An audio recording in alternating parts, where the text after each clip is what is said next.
I was going to tell you today is how a progressive view of a world could be.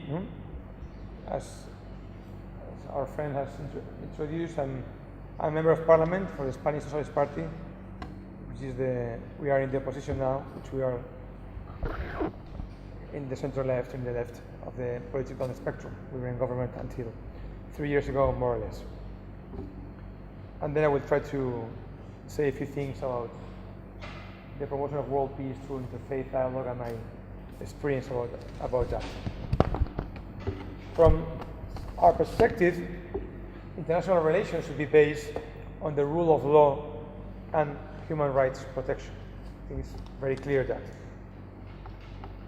At the same time, since the Berlin Wall collapsed in 1989, we began to build a multilateral world in which different countries and different nations should have the same powers, the same bias, depending only on their size and economy. So that's how in 1991, for the first time ever since the United Nations was created, the international community accepted by unanimity, and it did it at the Security Council, to send an international mission to Iraq in order to bring back peace in Iraq after the Kuwait invasion. I mean in Kuwait, by the Iraqis invasion.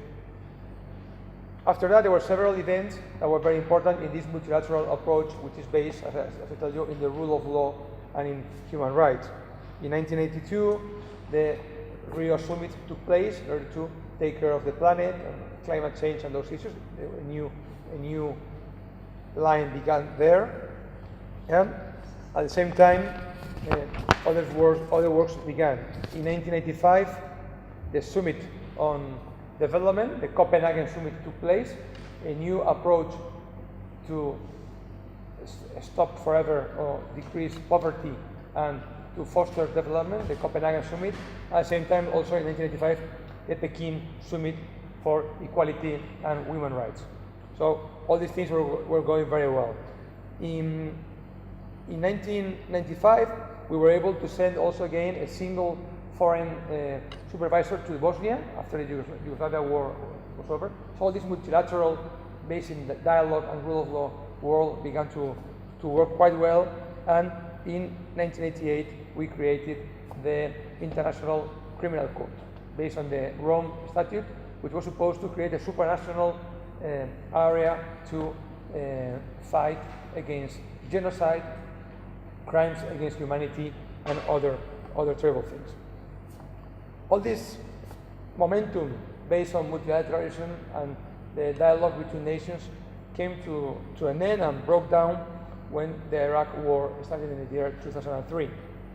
I have to say that even some of the countries that put forward the Rome Statute, that for whom was created the International Penal Court, were in this war and never signed the statute, as for example the United States and China, which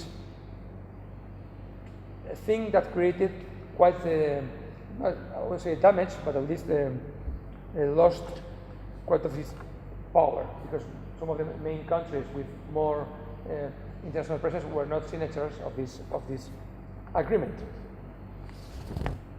At the same time, in many countries, as is happening in Spain in the last weeks, the fight against international impunity linked with international crimes, genocide, and other crimes against humanity was on the rise. I must say, for example, that only 3 weeks ago, there's been an African Union Summit in Guinea, where most of African countries have signed an agreement that will exclude all their head of states and leaders and prime ministers from the space of action of the International Criminal Court, which is a very bad thing and is quite a help for those who want to evade justice and protect impunity.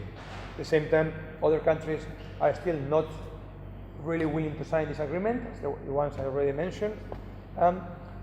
other countries, even such as Spain, for example, but not only ourselves, instead of maintaining an important national pressure from our national jurisdictions in order to try to fight international impunity from national jurisdictions, are also at the same time decreasing its national powers in order not to disturb these very important and very powerful countries. So we've done many good things in the last years. At the same time, there are also attitudes and some tendencies that are not the best in order to foster world peace through a multilateral democratic dialogue based on human rights and rule of law. And even what the countries that consider ourselves, such as Spain, or US, European Union countries, we don't always do the things that are best in this direction, and we should be more self-critical. How would a progressive world look like? For many years, political parties in the left and the center left, such as my party, the Labour Party in the UK, the American Democrats, have based our speech, our discourse, in basically three points: multilateralism, as I told you, rule of law, defense of international law. But in many cases, many of our countries, also with progressive governments, have breaking up these rules, have breaking up these principles, creating some kind of loss of, I would say, credibility in its ability to force these legal principles. For example, in the Iraq coalition, as I told you before, the Iraq coalition that broke this very good multilateral momentum of many years, the British Labour Party was there, Tony Blair. I'm not saying some are the good guys and others are the bad guys, but I'm saying as an example. Now in the Syrian war, as we also heard in the speeches before, in the Syrian war, there hasn't been a real objective alignment with any of the sides, but because people have rather defend its geopolitical interests in the area, or even its links related with Iran, Russia relation, Mediterranean, Turkey, or also the different religious matters that lie also behind the war. We have been also in other matters of international politics, for example, when it comes to how we treat immigrants, we've been also very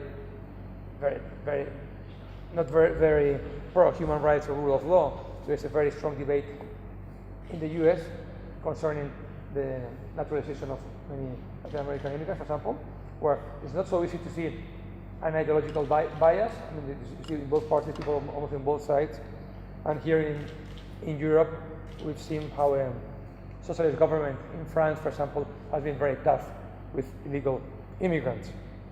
And what to say when the energy or the energetic interests become a priority? Then we've seen pictures of our head of the states, of prime ministers, with many dictators all over the world because they had important energy interests. So we should be more. Thank you. Thank you. We should learn from all these mistakes that are still taking place today. It's true that if me being a progressive, if I would have to say how do I think the conservatives would like to see the world, this is a simplification. I don't want to be rude to anyone who is considering himself conservative. I think a conservative perspective of the world is a view where all the nations live in peace, concentrated on private flows of trade between them, of raw resources and also all kinds of goods, in where each country is sovereign of whatever happens in its inside. So where nobody really cares if there are minorities, women, religions, human rights really affected inside nations, as long as nations get along well in peace. This is what has happened in the last century, in the post-Second World War century, in which we live. A conservative view of the world also doesn't believe very much in the existence of common risks such as global warming, and especially on the collective responsibility that we should all share regarding certain matters, such as poverty in the world, for example, inequality, and migrant movements. At the same time, there is all the economic debate about who created the crisis, if we should regulate better international markets or not regulate so well. I think there is a more clear difference between progressives and liberals or conservatives. Liberals in the European definition, not in the US way of understanding it. I thought I could give as an example what happened in Egypt in the last months. I think the Egyptian case is very actual, and it's very linked to the faith matter, because it's impossible to understand what is happening in Egypt without considering the religious dimension of it. And it also shows the deep contradictions that the international community, in all its dimensions, especially in the democratic world, and also in its, no matter if you're at the progressive side or the conservative side, about many things. After Morsi's, President Morsi coup d'etat last year, it was quite clear that for the international community, democracy was not a priority. I mean, we can discuss the reasons of that, but it was clear that democracy was not a priority. And that for the international community, there is an order of priorities where democracy is not always on the top. So that's, I think we could all agree, which I think is not very joyful. No, it's a thing that should give us to reflection. If we analyze what happened in Egypt and the constitution that the brothers approved before the coup d'etat, we could agree, and I think the Spanish experience is very rich in this sense, that constitutional systems should never belong to a part. They should be what we call inclusive and guarantee minimums of cohesion between different groups, minorities, and whatever you want yourself to be considered. In Egypt, we saw also that for the international community, it was not only democracy. I will go back to the constitutional debate a bit later. In Egypt, it was not only democracy that was not a priority. It was also human rights. During the coup d'etat, several thousands of people were killed because they were demonstrating. In the West, people complain. Yes, we complain. In the parliaments, we complain. But there was an air of terrible understanding of what was happening because we were afraid of the way things were turning. It's a bit the same ugly, terrible thing that is happening today, these days in Gaza. The people die in hundreds, but it doesn't seem to be a priority to maintain peace and respect to human life and human rights in the first place, because there are all other variables which lay behind. So if we allow democracy to fall, and if we really believe that human rights should never be vulnerable, we should really fight for it. We should never create exemptions, because when we do, things get out of control and things get look very, very ugly, as it's happening in Egypt. In Egypt, many things happen that humanity have lived before, and that we forgot very quickly, very soon, as we always do. In Europe, we know very well, I go back to the constitutional debate, that governments need to have a democratic legitimacy. But this democratic legitimacy has to be a legitimacy in origin, in source, because they were elected, but also in the way you exercise power. I mean, it's not only a matter of being elected democratically and then forget everything until 4 years later. And this is what obviously didn't happen in Egypt. The Muslim Brothers government was a democratic, fair and legitimate government, but it never exercised power in a continuous way in order to guarantee that exercise legitimacy. I think, this is my view, it is impossible to reconcile democracy with a constitution which is pro one religious confession. I think this idea is completely impossible to maintain in the long run. If you pass a constitution, if you approve a constitution which has a confession bias, that constitution will always be a constitution that is partly biased. It will never be an inclusive constitution.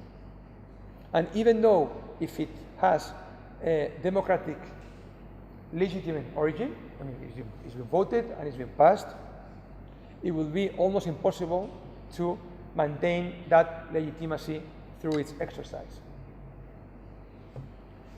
Why? Because all those who don't believe in the same religious or spiritual ideas than those of the majority will never be equal category citizens. You cannot be a citizen, a full citizen in a country that has a religious constitution if you don't form part of that majoritarian belief. That you can see it in many different ways. You can see it in the Middle East, where you have all these religions that conform the main identity of communities that live together.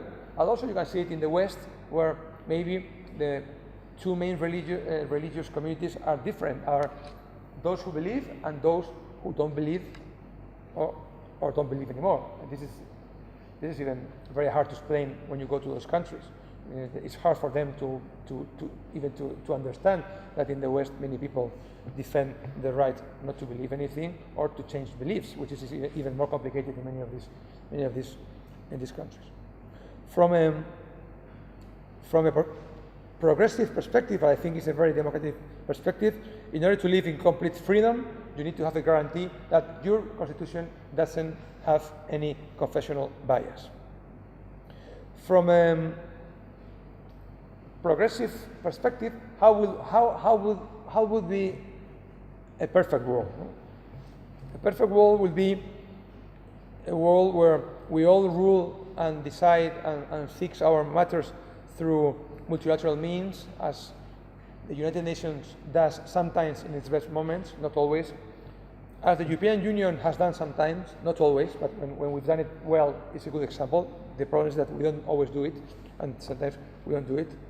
A world of human rights, peace, democracy, rule of law, development, cohesion, respect for minorities, gender equality, education guaranteed to everyone, health guaranteed also in what we call reproductive and sexual rights, which I think is also a very controversial matter, environmental defense, and of course separation between the confessions, the religions, and the states, and respect to all the different beliefs, including the right not to have any belief. All these goals can only be achieved, and I will be finishing my speech, will be only achieved through a real international cooperation. In the last decades, in some fields, we have not only not advanced forward, deepening our instruments or the ways we already have for international cooperation in many matters, but we have even gone backwards. As for example, as it has happened in economy. After 3 or 4 decades of deregulation, for example, financial markets or international markets are less easy to control now than 30 years ago. we've lost many of our means. At the European Union, we have created, for example, a single currency, which is a very good thing, and I defend absolutely, but without creating European dimension instruments to rule it. So we are, sometimes from national countries, we don't have anymore the means to do or to put forward the policies we would like to do. So we need to do much more among Western countries, but also create alliance with countries that are democratic all over the world. I think we should first concentrate on democratic countries. And I think there are, for example, 3 very good examples, which are Brazil, India, and South Africa. 3 big democratic countries, very different from ourselves, but with a very strong influence in the regions. There are other very important countries in the world, especially if we read these days what has happened about what we call the BRICS, like Russia or China, but they still play in a different league. With the last idea, I will finish. For many centuries, the world has followed in its development movement a single model, which was the European, North American, you can call it also continental Europe, Anglo-Saxon model of democracy with social economy, with market economy, but democracy with human rights. No matter if you do it at the European continental way, like the Germans or the French, or like the British or the Americans or wherever. In the last decades, there's a new model that is very attractive to many countries. And it is the model that China has put forward. It's a model where many people get out of poverty. They are able to exit poverty, but they do it without democracy and without human rights. And for many countries in Asia and the Middle East and Africa mainly, that model is very attractive because it shows that you don't really require democracy, as we always explain from Europe and the US, in order to grow and bring your people out of poverty. And I think we should really learn this lesson and work together in a better way in order not to lose this fight. Because there are already many countries with authoritarian bias, with confessional dictatorships, with very no care for human rights, which are really damaging minorities and not allowing any kind of minorities to get forward, that are being really affected by this view. So this would be more or less my view of what a progressive world could like, which are the main values and principles that could pull it forward, what are the main problems of today's international order, how do I see the links between faith, democracy, and peace, using, I think, the Egyptian example that I use is very useful, in order to learn from the mistakes that the international community committed, that the Egyptians themselves did, and how things are getting even worse, and how we should really work for a true multilateral construction of an international order. That would. And thanks for inviting me and for giving this chance to speak in English a little bit. Thank you.